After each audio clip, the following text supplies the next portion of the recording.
Caesar. Huh? Okay, anyway. Hey, what's up? It's me, Elijah. I somehow managed to get top 32 at BCS Melbourne playing Shaja Dodger of all the decks. Stealth Maidens, Bind Zone Blast. And I think my deck list was like, obviously there's a lot that's fairly standard with this deck, but I had some nice spice that I threw in. I'm very happy having come in top 32. I'll talk about my matchups once I've gone through the deck. And I also want to give a quick shout out to Leslie, who came second with Impuldio. We spent months tuning that deck, so I'm really proud of him. Anyway, let's just get started with the grade 3s. First up, obviously, 3 Persona Ride. I tried running only 2 of them, but honestly, if you only run 2 of them, there's going to be too many games where you just don't see it in time. And that is a massive problem because one of the main strengths of this deck is guaranteed Persona Riding every turn. It's a huge amount of pressure. Next on the grade 3s, we've got 4 copies of Unprecedented. It's a massive beat stick. It's draw power. It's just a phenomenally good card. I've seen some people playing 3, locally and occasionally on tops. But I feel like you kind of have to run the 4 because you really need to see it. And it's kind of a theme for most things in Cardfight Vanguard. You run it at 4 for that reason. Next card, we're going to move over to grade 2s and talk about Isasau, the best card in the deck. It does it all. It pumps power to your Vanguard. It filters your deck. It gets you pieces to hand. It bot decks your opponent's pieces. It creates this infinite resource loop of just this and Kinron and Ogijishi and minusing your opponent a ton. This card, it was 100% the correct hit, and I look forward to seeing that ban list happen. Unfortunately, it hasn't happened yet. So, let's move on to the other grade 2 this deck runs, Ogijishi. Ogijishi is also, phenomenally cracked. Filtering the deck, getting pieces to soul, like this, or Tsukiyodachi's. There have been so many cases where, I call this off of Shoujo Doji's on attack, top 5, find a Tsukiyodachi, get an extra attack, that wins me the game. This happens. It gets 5k on its own when your Vanguard's on grade 3, which is massive. And on top of that, the fact it pumps power while also minusing your opponent 2 cards is ridiculous. Next grade 2, it's 4 copies of Tsukiyodachi. This gives the deck the ridiculous number of attacks it has. If it went for this card, this would obviously just be a 4-attack deck. This thing pushes it to max 9, I believe is the highest combo I've found with OT, without OT. With OT, it's 15 or something. 14 or 15. Basically, this card is really good. It also lets you do a whole bunch of soul charging. And normally you would think that, I'll probably, because I've got so much filter, right, I'll just hit my triggers. And you often do. I had a ton of times where this would just soul charge my OT during tournament. But anytime this hits a non-trigger unit, that's more compression. And honestly, the ratio should generally be more non-triggers, purely off the fact there are just more of them in the deck. Let's move over to our grade 1s. We have, there we go. 4 copies of Kinron. Another do-it-all card. It's attack extensions. It's, just generally your go-to booster to make your columns hit numbers. And adding back anything from here to hand is massive. The resource loop is insane. Obviously, guaranteed getting Persona Ride back is big, but just getting one of these or one of these from turn to turn and ensuring that you are never, in a position where your opponent is not getting minused or you don't have quality attackers is massive. The actual last grade 2 of the deck that I accidentally skipped over is Union in the Sky. I'm not going to lie, I did not resolve this card once today. Literally not once. I feel like the issue is that because it doesn't have stealth in its card name, it's actually surprisingly hard to get it into your hand. But when you do have it in your hand, it is really nice.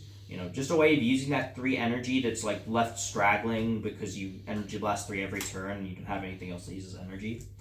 I considered running Fell Hearts to also use energy, but eventually I just settled on the fact that playing even one card that's not a stealth is already kind of an issue, and so I didn't really want any more. Full ride on Kunais, as you can see, just generally maxing out on stealth names.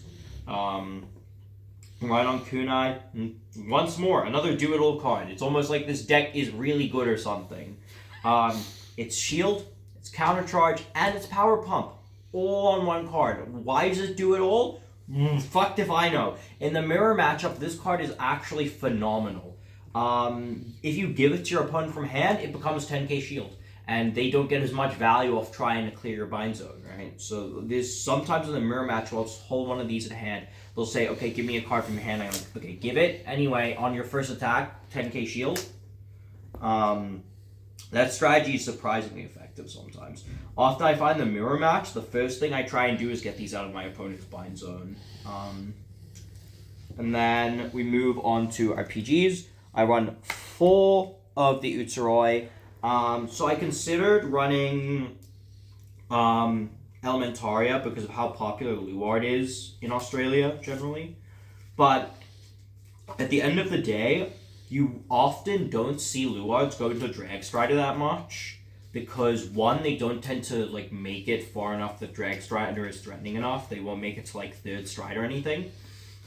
And the other thing is, if one of these ends up in the bind zone, because it's a stealth unit and therefore you can call it off of Shoji Doji's effect, often the Luard player won't even go into Dragstrider. I had a case where someone went into Dragstrider against me and then just didn't activate effect because they saw I had this in the bind zone and they were just like, oh, I want to just force the PG out anyway. I was like, okay, sure. Now, we move on to our last grade 1. This is essentially your free slots, right? So I play 2 Kagechika. Kagechika gives the deck drop recursion and a little bit of extra plussing. The drop recursion is massive, especially in the mirror match. Being able to just like ride up and go ditch unprecedented, call this, put it back, and then have a body to aggro with is nice. But in the mirror matchup, being able to get back your Tsuki Odachis that your opponents shove out of the bind zone is really useful. And now, for our trigger lineup, this is where things get kind of spicy. So let's start with the heals. I'm running 3 normal heals and 1 anti-restand heal. Now, I played this for a couple of matchups that are relevant, mainly Leonore, but also Varga, Blankmeyer. There's still some occasional random off-meta decks that will get affected by it. The issue is, I didn't play into any of those decks, and you'll find out when I do my matchup list later. So this actually never was active at any point during the games. Unfortunate, but it happens. It's a stealth unit though, so there is that. Next up, let's talk about the 4 copies of Stealth Dragon Madawazu. It's a crit. It has stealth in its card name, so it can be bound and cold. It never came up today. It doesn't come up very often. It's a very rare thing, but you play him just in case. I'll quickly also go over these 3 copies of Flare Veil Dragon before we get to the part of my trigger lineup that's very non-standard, right? So draw triggers are very good in Doji. When your opponent tries to counter aggro you and try and push a little bit, if you check a draw and you get advantage for them trying to push you, it's already really good. But one of the things that's strongest about Doji I found is that a lot of decks that try and aggro you will empty their hand doing it, and when you go to counter aggro them, they die, right? Or you just swoop up their board into the bind zone and then get rid of it. So these, on defense, like if you hit a defensive draw in the early game, massive tempo swing. The issue is, the early game isn't everything, and these are 5k less shield than other triggers as we go throughout the game. So that's a problem. And in order to remedy that, this is where the trigger lineup got a little wacky, right? I'm playing, in the rest of my slots, 2 fronts and 2 crits. So this is something that kind of comes about off of the fact that people didn't know I was doing this, right? So only having 6 crits when my opponents are always playing around 8 is already a bit of an advantage, because most people aren't gonna like really think and analyze. They're just gonna go, oh, rainbow triggers, or oh, not notice the fronts or something. And so generally people aren't going, there's 6 crits out, I still need to there's 6 crits out, but like he's also playing draws in front, so maybe he's out of crits. They go, oh, there's 6 crits out, there might still be 2 crits on the deck, and they like guard around that. That honestly kind of works for me, because the truth is, because of how this deck multi-attacks, I almost never had a situation where crits were the be-all end-all. I was usually pushing my opponent to 5 and killing them from 5. And fronts, honestly, offensively are really good, but the extra shield is massive. There were so many games today where having one of these in hand actually saved me, so I got to my Persona Ride turn or my second Persona Ride turn and murdered them from there. Lastly, the most important card in the deck, Drag Veda. Fuck this card. Oh my god, this card is busted. Unfortunately, I only checked it once today defensively. Bruh. You win some, you lose some. That's infinitely more than I did. True. So, let me quickly go over my matchups a little bit and some special surprises. Round 1, I played into Shiranui. I won the dice roll, went first. Very easy choice, because you just aggro the shit out of them and they die. Round 2, I played into Impoldio. I went first, and that would have been fantastic if they didn't go swing grade 1 Vanguard. I go no god because I want CB phases out crit. And then they swing grade 2 Vanguard boosted, so I'm like, I don't want to go for a 1 to pass. No god. OT. And then over the rest of the game, he proceeds to heal 4 times while all of my heals were in my hand. Like 2 of my heals were in the damage zone. They went off blank. And 1 was in my hand going to turn 2. So, going into turn 3. So, it's one of those things. Unfortunately, I did lose that game. Then game 3, I played the Shoto Doji Mirror against Kelvin. I was really happy to, finally be able to play against Kelvin in a big event. In fact, right over here, because I topped, Kelvin gave me this cool little power marker. We'll link the place where you get these. It's from his store thing that he runs with other Kelvin in Indo. He gave me the one with like the Dragon Empire thing just because I topped with Doji.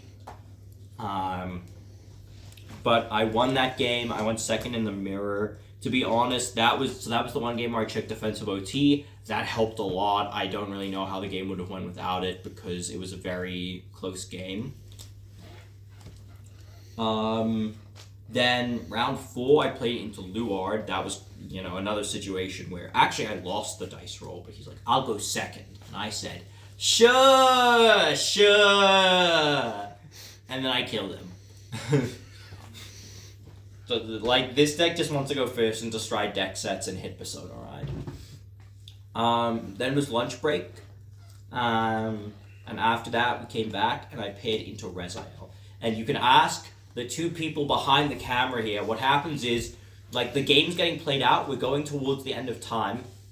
I play a turn that just barely doesn't kill him, but it does burn his divine skill heal. He goes to attack me. I'm like, bro, we literally don't have time.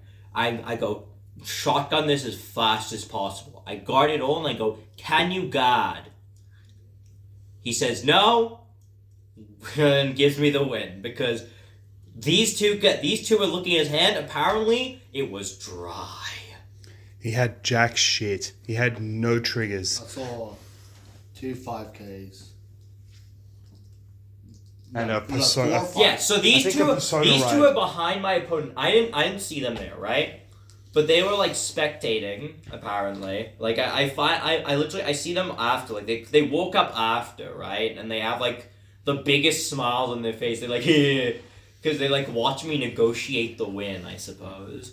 But because like we were like 30 seconds to time when I do that, because I'm like, I don't have time to play out my turn. Can you live?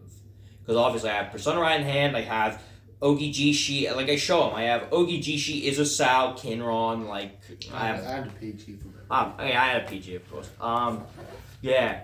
So it's like he's like, yeah, I'll give it to you. Then after the Rezal, I play into Luad. I play into Wirab. Now this was my second loss for the day, but this one comes down to something really funny. Of like, we were sitting there like a minute out from time, discussing what to do. We kind of come to the conclusion that like, if I play it out and he doesn't get a 6 damage heal, I might win, but like, you know, it also comes down to a lot of situations with like defensives, and then Derek Dow was also there, and he was like kind of helping him find a guard line, and it came down to, we kind of did the math. He was higher in the rankings than I was, so he had better resistance essentially. So if he took the win and then I won the next round, it was actually more likely that I made top cut than if I took that win and then lost the next round. And even then, if should anything happen, Wirab could have carried me better. So we just agreed. I gave him the win. And then the round after, I played the Doji Mirror. I went first. That's all that matters.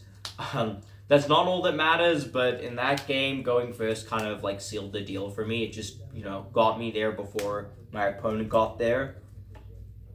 And yeah, that got me directly onto 32nd at the end of Swiss. So I was the last XN2 to make it in. I'm pretty happy with how things went in Swiss. I've been talking like with no breath for a second, but in top 32, I played into the first seed. Obviously, that's how that works. It was a Doji Mirror. I went second. What ends up happening is we both end up completely gassing each other out. I swing with Vanguard. I have 2 units on the front row. He has enough to guard them both, unless I hit any trigger on Vanguard. It actually didn't have to be. It could be anything. Didn't have a defensive on top of his deck as well. So basically, what would have happened was, if I had checked 1 trigger, he would have died. I flip over Ogijishi PG. You win some, you lose some. That was not enough for me to live. I had like 4 cards in hand. Like a heal, I think I had like 2 heals and OT in deck, and I just had to go like take, and I didn't hit it. So that was the end of the run. But I'm very happy that, like I said, my friend Leslie came second. I helped him with building his Empoleon deck over the last few months. We practiced the shit out of every matchup, including this one. And biggest shout out to my GOAT, Francis Fortuna, for winning the event. Actually incredible. And just as a last aside, the moment I get home, I get ambushed by everyone who like dropped and left earlier. Like, there's my superstar, and they hand me not 1, not 2, but 3 Shoto Todoroki figures. Yeah. I'm not even like a massive Todoroki fan. Like, I like my hero, but I'm like kind of indifferent to the guy. Anyway, I'm really happy with how things went. Let me just, let me take a second to just take out the old gal. Get a nice zoom shot on that. Sheesh. Yeah. No, forget her. What the fuck? That's 700 USD right there. God damn. Goddamn indeed. Anyway. Yep. And that was BCS Melbourne. I'm very excited for BCS Sydney. I'm obviously, still playing premium tomorrow. I still have to do my deck log. Oh shit, same. Yeah. My deck's in the other room though, so yeah, I'm kind of fucked. We also gotta get James' laptop. Not done. Anyways. Yeah. thanks so much for listening to the long ramble. This is probably going to be one of the longest sections of the doco, but I suppose it's only fitting because this is essentially You the earned longest it. run. You earned it. You Yeah. got top 32. You earned it. This is the top I was, grinding for. My goal was just to get top 32. I actually wasn't like, oh, I want to win the event. I just wanted to like top, because more than anything, I kind of wanted to prove to myself that I could. Or is it because you wanted the now energy generator? That's my. No, that's part of it. I'm as Jewish as the next Jew. Like, I am allowed to say that I am Jewish. That's I can confirm. This is one of the most Jewish motherfuckers I know. Anyway, basically, to put it simply, I started this game 2.5 years ago, randomly walking into Neko cards in Melbourne after a fighting game event. And here I am, 2.5 years later, back in Melbourne. And, top cutting an event just feels kind of special. Not tears or anything, there's like dust or something in my throat. Sound like tears to me. No, it's like I kind of proved to myself that I can consider myself very good at this game now. It's an emotional. Yeah, it kind of is because now this game's been part of my life for almost 3 years, which is just nuts. Oh fuck. No, that's actually like, whoa. I need some water. Anyway. It's alright, we'll do another video when you're in the game for like 10 years like I am. Anyway, hey, Francis, you dog, you better play good video at Worlds, I swear to Christ.